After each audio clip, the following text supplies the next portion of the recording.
Gracias. Nada, pues primero me gustaría decir que gracias a vosotros por invitarme a desarrollar un poco el trabajo que llevamos aquí a cabo en el laboratorio de microbiología, que es una parte de todo el trabajo que realizamos en el día a día. Y nada, espero que os interese la presentación y que la disfrutéis tanto como yo cuando la llevo a cabo en el laboratorio. Pues nada, yo ahora mismo me encuentro en mi último año de tesis y esta presentación narra un poquito, digamos, como la parte intermedia de la misma y que se centra en un microorganismo concreto que es Vishinacotima dimenes, una levadura que ya detallaré un poquito más adelante sus características. El objetivo general de mi tesis, como bien ha comentado Ana, se trata de facilitar o agilizar este proceso de degradación del medio ambiente mediante la caracterización de aislados y llevando a cabo una técnica de bioaumentación alternativa.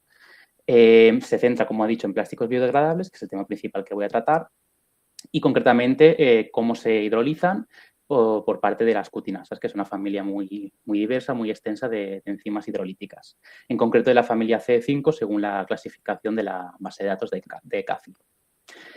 Como bien también ha comentado, se encuentra todo este trabajo está ahora mismo contemplado en un artículo que se encuentra en revisión en la revista Microbial Biotechnology, así que aún no está publicado, pero bueno, os mostraré todos los resultados que hemos obtenido y espero que sea de vuestro agrado. Pues antes de ir de lleno a explicar todos los resultados y todas las cosas interesantes que hemos ido observando con este microorganismo, os quería hacer una pequeña presentación o introducción de lo que son los plásticos biodegradables, sobre todo para aquellos que no están tan familiarizados con este tema. Al final, los plásticos biodegradables, o los más conocidos, no son más que una serie de polímeros, en su mayoría sintéticos, que presentan en su estructura una serie de monómeros, normalmente derivados de ácidos o hidroxiácidos, que se unen mediante un grupo o enlace éster, que es la principal zona débil del polímero que atacan las enzimas que son capaces los enzimas que son capaces de hidrolizarlo. Como he dicho, la mayoría son sintéticos, destacando el ácido poliláctico, que sé que muchos, que algunos de los que están aquí posiblemente trabajen con él, el PCL o policaprolactona y otros a lo mejor un poquito menos conocidos como el PES, polietileno succinato, PBS, polibutileno succinato y el PBAT, que ese es un poquito más difícil de hidrolizar debido a la presencia de grupos aromáticos, que es el polibutileno adipato cotereftalato. De ellos, el más conocido y que no es sintético seguramente sea, para todos vosotros sea el PHB o el polihidroxibutirato, que es de origen natural y que sirve como reserva de carbono para las células que lo sintetizan a nivel intracelular. Claro, como he dicho, la presencia de este enlace es lo que facilita la hidrólisis o el ataque por un grupo determinado de enzimas. Sin embargo, esto se diría a nivel de estructura molecular, pero si vamos a un plano más macroscópico, realmente los procesos de biodegradación de cada uno de estos plásticos en el ambiente difieren entre ellos, así como sus propiedades mecánicas. Es decir, el plano macroscópico tiene un peso muy grande en lo que es el proceso general de la biodegradación completa de estos plásticos. Y por tanto nos podemos encontrar plásticos como el PCL con temperaturas de fusión de a lo mejor solo 60 grados y otros plásticos con temperaturas mucho más altas, de 150, 180, y las temperaturas de transición vítrea, que son al final valores que indican cuando estas cadenas están más accesibles porque están más móviles en las zonas amorfas, también varían. Y eso también dictamina la accesibilidad a los enlaces. Al final, no son todos igualmente biodegradables porque tengan este tipo de enlace y las propiedades macroscópicas pues, juegan un papel importante. Como os he dicho, este tipo de enlace es atacado por una gran variedad de enzimas. A nosotros nos interesan las cutinasas porque al final es lo que produce nuestro microorganismo, pero existe otra gran variedad de familias de proteínas que también se ha visto que son capaces de hidrolizar no solo sus sustratos naturales, sino también los polímeros biodegradables, que en este caso son los poliésteres. Aquí podéis ver algunos ejemplos, como las PHB dipolimerasas. En este caso hablo a nivel extracelular, ya que los polímeros primero hay que hidrolizarlos a nivel extracelular para poder acortar esas cadenas poliméricas e internalizar los productos de hidrólisis. Entonces serían las PHB dipolimerasas extracelulares, cuyo sustrato natural obviamente es el PHB. Luego encontramos lipasas que atacan los triglicéridos, cutinasas, que lo que nos interesa que ataca la cutina, que se encuentra en el exterior de la pared celular, recubriendo las plantas y que sirve como barrera frente a la deshidratación, por ejemplo. Luego encontramos la familia de las dienelactona hidrolasas, que incluye, si nos fijamos a nivel de dominio de secuencia, incluye a muchas de las conocidas petasas que han ganado popularidad en la última década. Las proteasas, que en este caso no atacan a las proteínas y las hidrolizan o a los polipéptidos, pero no porque tengan un enlace éster, sino un enlace análogo, que es el enlace peptídico, y otras familias de esterasas como carboxilesterasas, acilesterasas e incluso las ketinasas, que atacan moléculas unidas, que atacan polímeros unidos por enlaces glicosídicos. Es decir, al final son enzimas que por analogía con el enlace éster o porque se encuentra este enlace en sus sustratos naturales, son capaces de hidrolizar los plásticos biodegradables. Es decir, no todas tienen el mismo rango de sustratos, pero sí que son capaces de atacar un tipo de plástico u otro. Las proteasas, por ejemplo, se ha visto que tienen una afinidad más por el ácido poliláctico. Pero bueno, como os he dicho, nos centraremos en las cutinasas, que es lo que sintetiza nuestro microorganismo o lo produce. De ellas quiero destacar una serie de características, así como su papel importante en la filosfera, debido a que hidrolizan la cutina, que se encuentra principalmente en los organismos vegetales, en este caso las plantas. Son proteínas de bajo peso molecular, normalmente las que se caracterizan suelen tener entre 20 y 25 kilodalton, tienen un centro activo o una región de unión al sustrato bastante expuesta, que es lo que se cree que facilita ese ataque a los plásticos biodegradables y esa unión al grupo éster. Tiene una estructura primaria divergente, es decir, si hacemos comparaciones entre las mismas, cosa que veremos más adelante en la presentación, podemos concluir que comparten muy poca secuencia primaria, pero mantienen esa actividad, lo cual es algo propio de esta familia y también de muchas otras. Son un conjunto de proteínas promiscuas a nivel del conjunto de sustratos que pueden atacar, ya no solo la cutina, sino otros grupos o moléculas solubles que contienen enlaces éster y, en este caso, una gran variedad de plásticos biodegradables. De ahí el interés en caracterizar más enzimas de esta familia.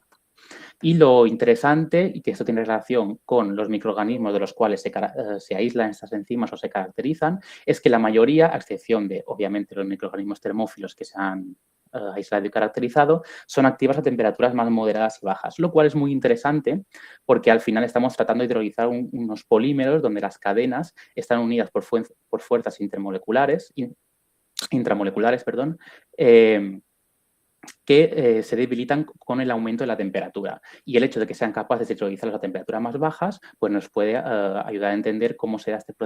proceso de degradación en ambientes donde las condiciones son menos favorables para la hidrólisis.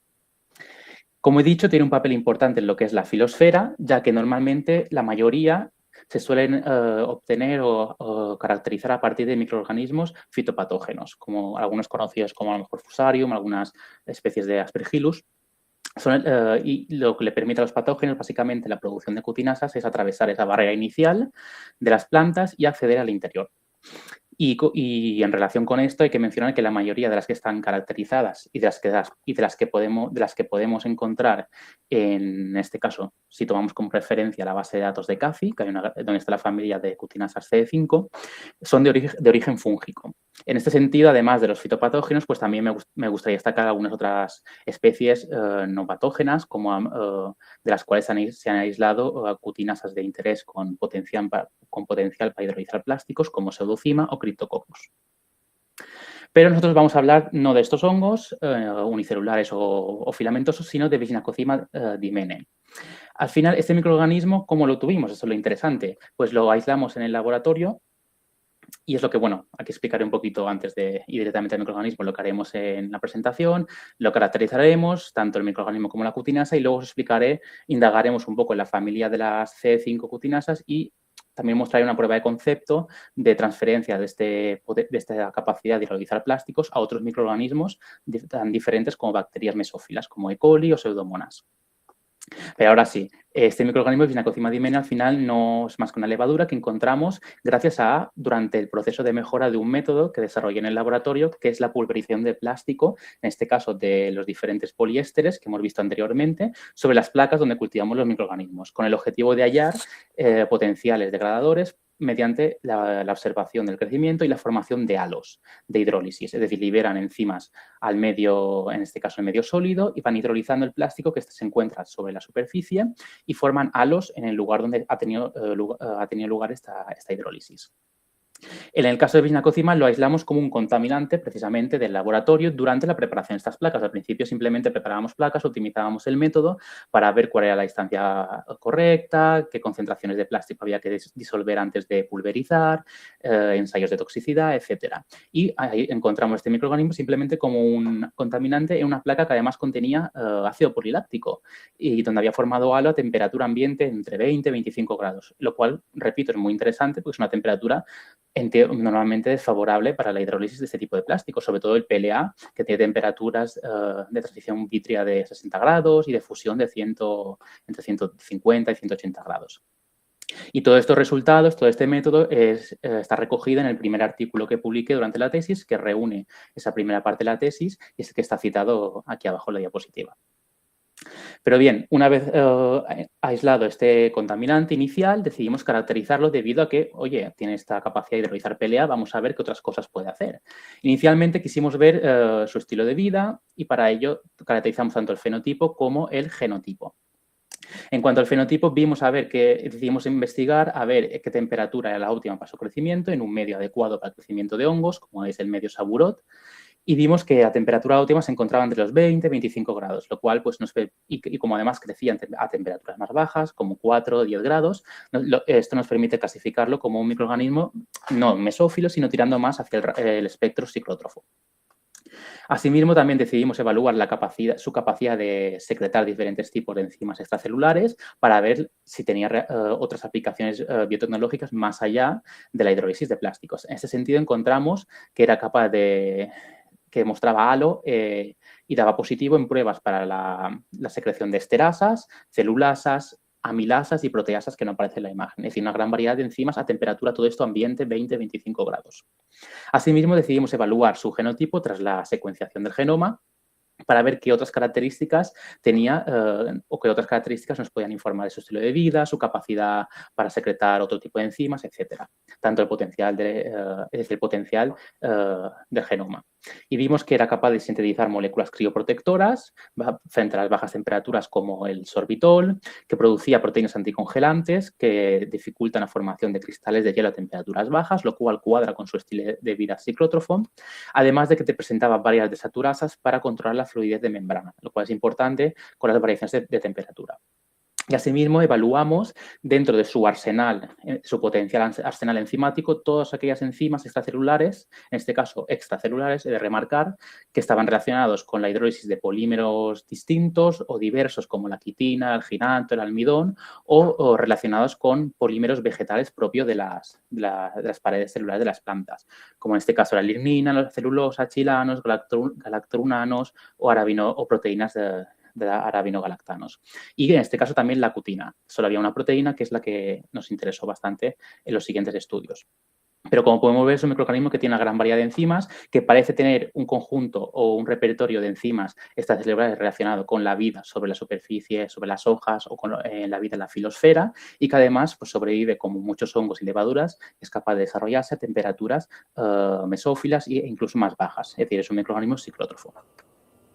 Pero claro, aquí lo importante no es esto, sino su potencial biodegradador. Entonces, para evaluar el potencial biodegradador nos basamos tanto en el estudio de la hidrólisis que era capaz de realizar sobre los plásticos, en las mismas placas que os he enseñado anteriormente, con halos de hidrólisis, con la cepa sembrada en gota, y luego el crecimiento de este microorganismo en presencia de estos plásticos en el mismo medio, pero en un medio líquido, mediante la medición de la densidad óptica o de la absorbancia. Claro, de aquí lo probamos con diferentes plásticos, de todos los que vimos, únicamente el PHB, que es el único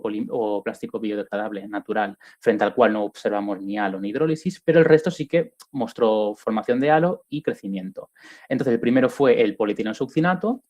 frente al cual formó halos bastante grandes, en este caso eran halos creo que 2 semanas, 20 días, pero fue el plástico donde formó unos halos de hidrólisis más grandes y también presentó cierto crecimiento cuando lo cultivamos en un medio mineral, que es el medio Buchner-Haas, que se utiliza normalmente para crecer bacterias que utilizan hidrocarburos, en este caso lo utilizamos para levadura, y que contenía únicamente como fuente de carbono el plástico. Entonces vimos que había crecimiento, vimos que había formación de halo y que ésta alcanzaba su pico máximo a los 20 grados, que tiene sentido porque coincide con la temperatura óptima de crecimiento de la levadura. Hay que recordar que esas son pruebas con el microorganismo, no con la cutinasa. A continuación seguía el PBS, que posee una estructura muy similar, el polibutinosuccinato, seguido de la policaprolactona y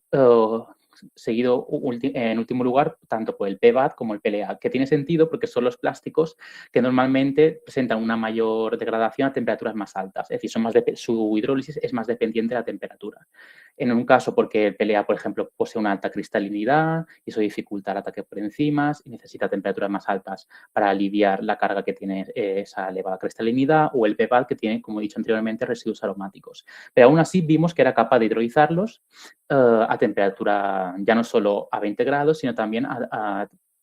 temperaturas más bajas, como veremos más adelante. Lo interesante aquí es que el tope o el máximo del halo más grande, la formación de halo mayor, la vimos a 20-25 grados, como he dicho. Pero en el caso del PLA y el PBAT, este máximo estaba un poco desplazado hacia temperaturas más altas, como se ve en la gráfica, color rosita y amarillo a la izquierda. Lo cual pues tiene sentido con lo que os he dicho, que la temperatura juega un papel más importante en la hidrólisis de esos plásticos y, por tanto, se ve facilitada a temperaturas un poquito más altas. Pero aquí claramente también juegas con el óptimo temperatura del microorganismo. Y luego, en cuanto al crecimiento en medio líquido, en base a la densidad óptica, todos ellos seguían la misma línea que el caso de la formación de halos, de mayor a menor, empezando por el PBS, con la excepción del PCl, lo cual pues, es interesante, pero al final esto lo que nos quiere decir es que que una hidrólisis sea muy eficiente no significa que la utilización de los productos de hidrólisis sea tan eficiente o permita un crecimiento tan elevado como con otros plásticos que a lo mejor la hidrólisis es menor. Es decir, puede variar una cosa respecto a la otra y puede haber cuellos de botella, etcétera, etcétera. Y por ello, para determinar un buen biodegradador, no únicamente hay que ver que es capaz de hidrolizar estos plásticos, es decir, que secreta una enzima con una gran actividad o en una gran abundancia que le permite hidrolizar el plástico de sobremanera, sino que también ha de ser capaz de utilizar estos productos de forma eficiente para crecer y usarlos como fuente de carbono y energía. Y en este caso, pues vemos esa diferencia.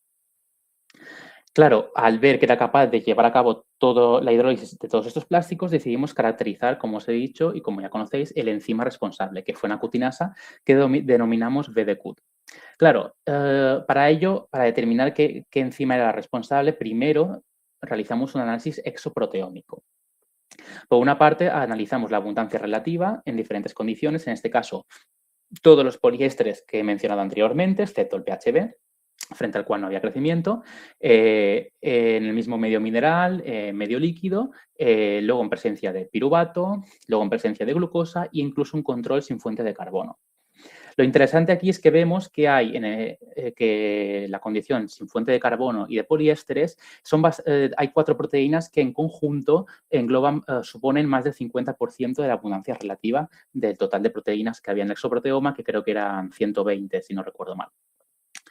Entre ellas destaca una cutinasa, que es la que luego seleccionaremos para realizar las siguientes pruebas, la cual vemos que está muy sobreexpresada, ya no solo en el caso de los poliésteres, lo cual pues tendría sentido, sino también en el control sin fuente de carbono. Pero en los controles con glucosa, con fuentes de carbono lábiles como la glucosa y el piruvato, su abundancia relativa es mucho menor. Esto es algo que también estas características, estas condiciones, luego pues dan lugar a esta separación al realizar un análisis de componentes principales entre las réplicas de las condiciones crecidas con fuentes de carbono lábiles, que se agrupan más a la derecha, y aquellas que no presentaban ninguna fuente de carbono o que estaban crecidas en presencia de cualquiera de los plásticos. Y posiblemente esta cutinasa juega un papel importante en esta separación de las condiciones. Pero claro, ¿esto qué significa? ¿Por qué se asemejan tanto? Porque al final, cuando no había fuente de carbono no observamos prácticamente crecimiento en cuanto a densidad óptica, pero con los plásticos sí. Pero su exoproteoma era muy similar. Claro, nosotros hipotetizamos que cuando no hay una fuente de carbono disponible lábil, como la glucosa o el piruvato, el microorganismo secreta esta enzima para encontrar otra fuente de carbono más compleja, disponible en este caso solo para ella, y utilizarla para crecer, como es la cutina o moléculas con enlaces éster similares. Un aspecto que apoyaba esta hipótesis era que vimos que en el genoma se encontraba un gen que codificaba por una proteína que al final era un factor de transcripción CTF1-alfa, que se ha visto que en hongos filamentosos reprime la expresión de las cutinasas encargadas de esa hidrólisis de la cutina inicial en el ataque por fitopatógenos cuando hay presencia de fuentes de carbono lábiles como la glucosa. Entonces, esto nos cuadraba con la hipótesis de por qué producía tanta cutinasa cuando no había plásticos. Es decir, al parecer la presencia de plásticos no induce esa proteína, sino la falta o la ausencia de una fuente de carbono lábil y rápidamente utilizable. Claro, una vez seleccionada esta cutinasa como posible candidata responsable de la hidrólisis de los plásticos que hemos visto anteriormente, pues decidimos hacer lo correspondiente, que era confirmar la actividad. ¿Cómo lo hicimos nosotros? Pues para confirmarlo, sobreprodujimos, como en nuestro laboratorio estamos especializados en el trabajo con bacterias más que con levaduras o con hongos, decidimos pues, aprobarlo y sobreproducirlo en una cepa de E. coli, la BL21 de 3 pelis, donde la expresión del gen o la producción de proteína está controlada mediante la adición de IPTG para evitar esa toxicidad inicial cuando no queremos que se induzca, en el plásmido PER22B. Claro, aquí cuando llevamos a cabo la inducción realizamos dos pruebas paralelas. La primera era comprobar la actividad y la forma más rápida era sembrar esos cultivos inducidos de coli sobre las mismas placas que habíamos usado hasta ahora en medio mineral con los diferentes plásticos pulverizados. Gracias a esto pudimos ver que formaba halo en todos ellos en tan solo 3 días, destacando el caso del PBAT que tardó hasta 3-4 semanas, pues lo cual tiene sentido debido a sus propiedades y a la presencia de grupos aromáticos. Luego, al final, también influye el hecho de que la cepa de coli sea capaz de utilizar lo que se libera del plástico para crecer o no, pero bueno, en este caso vimos que formaba halo en todas ellas. Y a continuación decidimos no solo usar la propia cepa que producía el enzima, sino el propio extracto crudo, con uno de los plásticos, que en este caso fue el polietileno succinato, porque era el plástico con el que formaba el halo más rápido. Y gracias a esto, midiendo el diámetro respecto a unos pocillos de inoculación o unos pocillos de depósito del extracto crudo de 0,5 milímetros, de referencia, pues vimos que formaba halo en todo este rango de temperaturas. A 50 y 60 grados lo probamos, no formaba halo y vimos que con diferentes tiempos de hidrólisis sí que era capaz de formar halo entre 4 y 40 grados, destacando las temperaturas entre 20 y 30, lo cual nos señala que ahí es donde se encuentra la temperatura óptima de actividad sobre este plástico concreto de este tipo de enzima. Pero al final son pruebas con extracto crudo, pero igualmente nos proporcionan una información muy interesante. Una vez confirmada la actividad, dijimos, oye, ya que es capaz de atacar plásticos o hidrolizar plásticos biodegradables a temperaturas tan bajas, como temperaturas de 20, 30 grados, vamos a probarlo, vamos a probar de transferir este potencial a cepas bacterianas que crecen en estas temperaturas y tan cotidianas como una E. coli o una pseudomonas. Pues para ello decidimos desarrollar una herramienta basada, que es la herramienta de la serie de plásmidos PECON, basada en la arquitectura de los plásmidos PBBR, que incluyen un promotor propio de Pseudomonas putida y un péptido señal de secreción. Con esta combinación y con diferentes resistencia a antibióticos, produciendo diferentes plásmidos PCON01, PCON02, fuimos probando y hallamos que en el caso de PCON02, pues este plásmido cuando lo introducías en la cepa receptora, que luego es la cepa conjugante, que pasa el plásmido a pseudomonas, vimos que ya formaba halo, es decir, no hacía falta ni que llegara todavía a pseudomonas para formar ese halo, que en este caso la cepa era Escherichia coli S17 lambda-pir. Vimos que ya formaba halo, en este caso sobre el polímero ideal para la cutinasa, que repito que es el PES, por los datos que tenemos, y luego al conjugar con la pseudomonas putida vimos que esta actividad, este fenotipo degradador se transfería sin ningún problema. Y esto pues nos ha permitido desarrollar una herramienta en el laboratorio para transferir diferentes enzimas o candidatos de enzimas que realizan plástico a comunidades microbianas tan distintas como son bacterias respecto al origen de la cutinasa, que es una levadura. Y finalmente, respecto a la cutinasa, también llevamos a cabo lo más interesante que tienen las proteínas, no solo su actividad, sino su estructura tridimensional, para ver si cumplía con todos aquellos cánones estructurales propios de las cutinasas. Pues para ello analizamos, en primer lugar, los motivos estructurales básicos y mediante primero la predicción de la estructura por AlphaFold, no usamos cristalografía, fue por AlphaFold,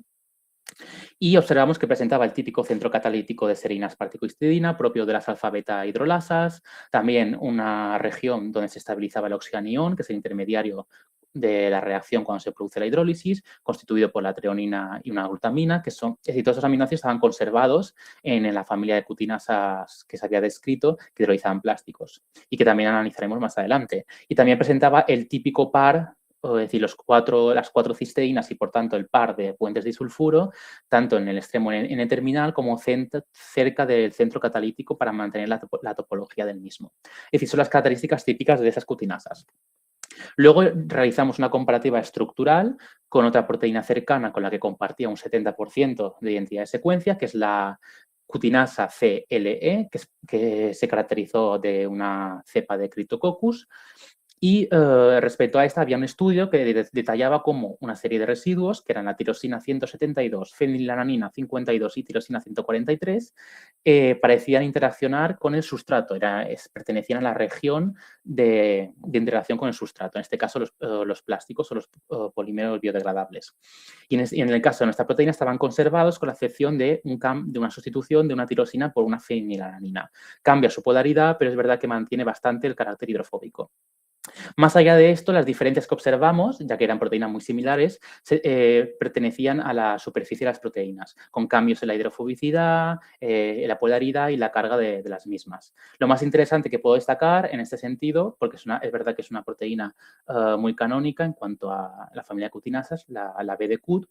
pues que presenta un mayor número de residuos con carga positiva, sobre todo en la superficie, concretamente argininas, que elevan un poquito el punto isoeléctrico, al menos teórico, y luego que presentaba un índice de instabilidad que al final se refiere a si la proteína teóricamente va a ser estable o no y va a mantener su topología, bastante más bajo que el propio de la cutinasa de Cryptococcus. Pero bueno, son valores teóricos y esas son las únicas diferencias estructurales respecto a esta referencia que pudimos hallar.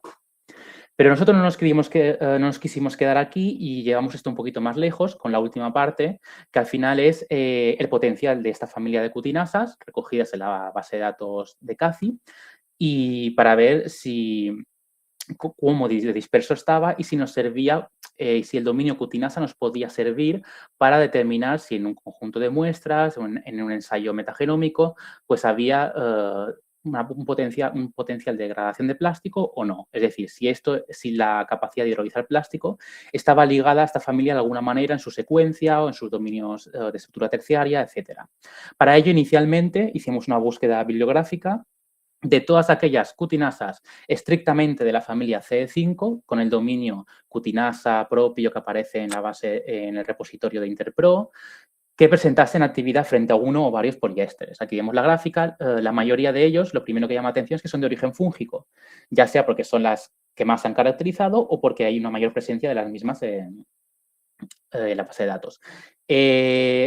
26 de 29 eran de origen fúngico, con unas 3 pertenecientes a actinobacterias de origen bacteriano, Mycobacterium, Rhodococcus y Quiniococcus. Claro, lo más interesante aquí también, aparte de esto, es que en el rango de sustratos el PCL destacaba como sustrato estrella, es decir, en todos aquellos casos en los que se había probado la actividad, había dado positivo. Entonces podemos pensar que es un buen sustrato para determinar la actividad de este tipo de enzimas. Esto es algo que ya se hace, por ejemplo, en el caso de las petasas, antes de probar su actividad frente al PET, se utiliza como sustrato análogo el PCL. Pues en este caso parece que se podría usar de la misma manera. Aunque es verdad que hay ciertos sustratos, como el PES, que en nuestro caso nos dio un mayor halo de hidrólisis, que está muy poco documentado. Pero lo interesante aquí es que además, aparte de que pudimos agrupar las diferentes cutinasas en clústeres en función de la secuencia, que son los puntitos azules que veis en la imagen, esos clústeres agrupan proteínas o cutinasas que comparten un 50% de identidad de secuencia o más. Pero, aún así, entre los pares más lejanos, vimos que realmente compartían muy poca identidad de secuencia, lo cual pues, tiene sentido con lo que os comenté en la introducción. Es decir, en un conjunto tan pequeño de cutinasas, que son capaces todas de realizar uno o más plásticos, la diversidad de secuencia primaria es muy grande. Entonces, esto nos encaminó a pensar que, bueno, que a pesar de que hay poca identidad de secuencia, pues comparten su actividad principal, que es hidrolizar cutina, y luego la hidrolizar poliésteres. Y decidimos no quedarnos aquí con este conjunto, estas 30 cutinasas, sino extenderlo a todas ellas, a todas las que formaban parte de la base de datos de las cutinasas CD5, para ver cómo se distribuían en un árbol más completo. Pero claro, 10.700 secuencias implica un análisis bioinformático y un esfuerzo muy grande.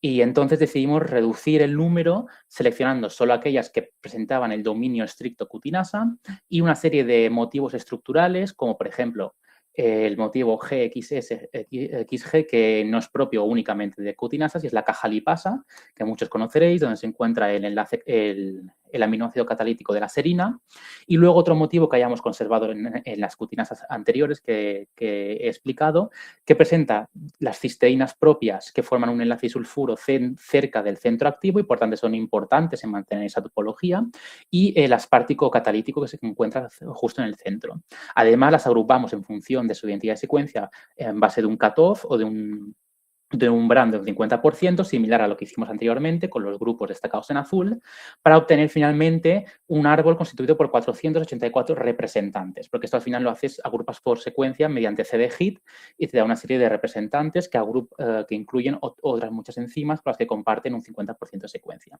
A este conjunto de 480 le añadimos las 30 anteriores y ya tenemos alrededor un árbol de 500 secuencias. Claro, aquí lo primero que llama la atención, porque es bastante complejo de digerir, es que hay 3 clados principales, si observamos la separación de los clústeres. El primero, que incluye una gran cantidad de cutinasas provenientes de actinobacterias, de las cuales curiosamente hay pocas caracterizadas, pero vemos aquí que hay bastantes secuencias, al menos en la base de datos. Y luego 2 clústeres separados que incluyen tanto secuencias provenientes de hongos filamentosos y unicelulares, tanto de ascomicota como de basidiomicota. Y luego también tenemos otras secuencias menos representadas como los omicota o incluso hongos que no están del todo identificados y clasificados. Claro, hay 3 clados principales, pero dentro de ellos también están incluidas nuestras enzimas, que son las que aquí aparecen destacadas en negro en el borde de cada uno del árbol. Como podemos ver, no sabemos cuál es cada una desde esta distancia, pero podemos observar rápidamente, ¿no?, con un vistazo rápido, que están distribuidas por todo el árbol, lo cual pues sigue en la línea de lo que habíamos observado anteriormente. Pero claro, aquí lo primero que podemos pensar a raíz de esto es que, de nuevo, la identidad de secuencia es un predictor deficiente de actividad frente a plásticos biodegradables, en el caso de las cutinasas, porque aunque están distribuidas por todo el árbol y por tanto la familia tiene un buen potencial y una gran aplicabilidad en la creación de plásticos, no podemos estar seguros solo mirando la secuencia y porque una proteína que hemos encontrado es una cutinasa que realmente lo sea, porque la identidad de secuencia no es ese predictor a elegir. Pero claro, si no es la identidad de secuencia, que es algo que ocurre en muchas proteínas, que la secuencia puede ser muy divergente, será quizá la estructura terciaria. Pues eso es algo que miramos, no nosotros con nuestras proteínas, sino en este caso un autor, Chen y colaboradores en 2025, respecto a una actinobacteria, Mycobacterium haseacum, que son precisamente las cutinasas que aparecen representadas en rojo en el área verde donde se encuentran las cutinasas de actinobacteria. Aquí encontraron, mediante un análisis estructural, por similitud estructural basada en un alfabeto 3DI, que lo único que hace es coger las estructuras predichas por AlphaFold o estudiadas por cristalografía, comparar la conformación de los aminoácidos, sus orientaciones y traducirlo en un nuevo alfabeto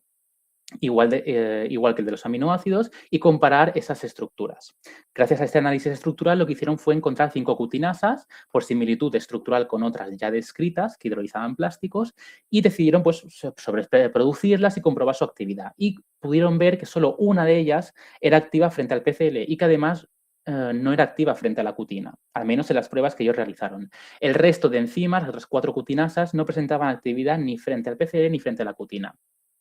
Claro, en el caso de Mycobacterium haseacum es una bacteria termófila presente aislada normalmente de compost. Puede ser que estas cutinasas, aunque tengan este dominio, tengan una actividad completamente diferente o directamente no tengan actividad y tengan otro tipo de función que no sea la hidrolítica. Pero claro, esto ya nos quiere decir que el dominio cutinasa no nos asegura su presencia de que exista esa actividad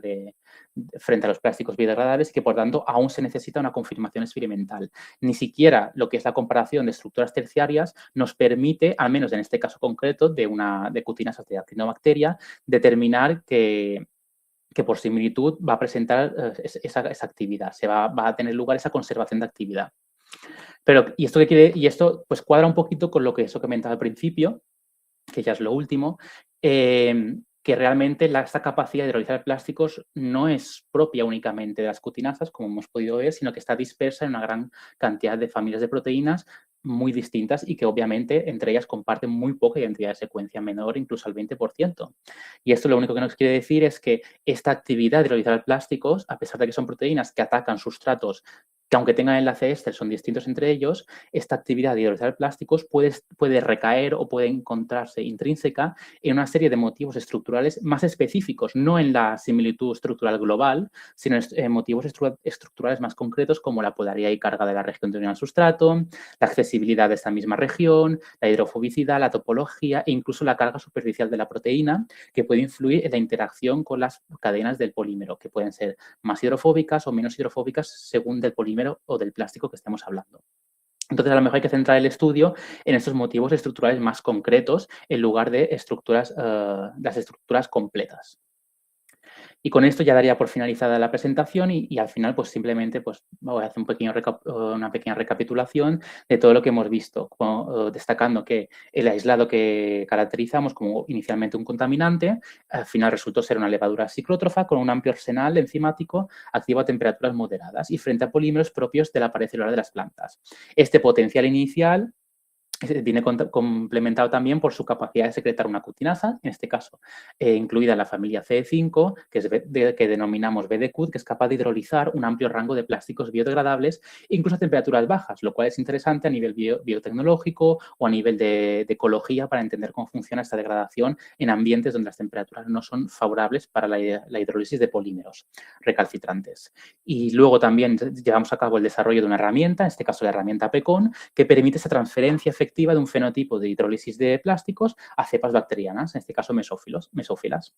Y finalmente, la conclusión más importante, que es lo que hemos visto con el análisis de todas las secuencias de las cutinasas, es que es una familia con un importante papel en la degradación de plásticos biodegradables porque se aíslan y se caracterizan continuamente más cutinasas de esta familia con capacidad de hidrolizar plásticos, pero que su dominio, la presencia de este dominio no es una condición sine qua non de que dicha